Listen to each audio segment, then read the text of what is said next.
We're going to look ahead to Marston's on Wednesday. They've got an end-of-year statement.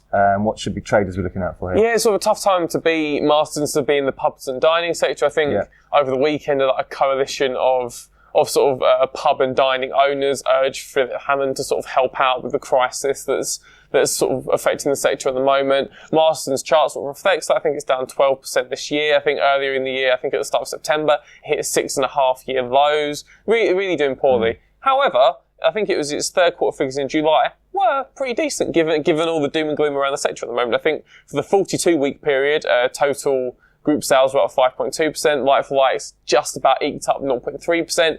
If you then focus on the third quarter, things were even better. Like-for-like sales were up 0.9%, broadly, largely thanks to the World Cup and sort of the decent weather. Yeah.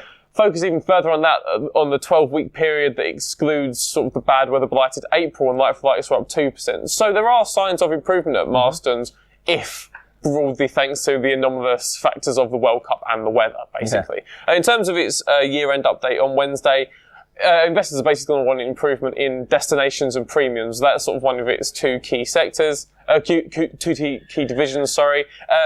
That saw like-for-like sales fall 1.5% for that 42-week period, which is a slight improvement on the 1.8% decline seen earlier in the year at the halfway point.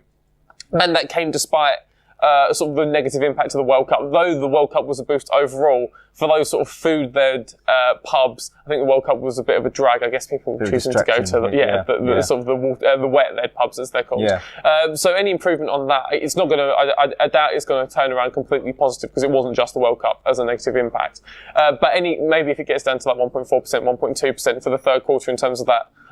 In terms of the fourth quarter, so for that like-for-like decline, then that could be seen as an improvement enough to boost it from its current lows. In terms of what our clients are doing, they're buying around the £1 mark. I think it's ideally looking for some kind of push beyond that £1 mark, but that really is going to be dependent on, I guess, those destination and premiums, how severe has the like-for-like decline been over the fourth quarter, and I guess its guidance for its full year figures later in the year. Yeah.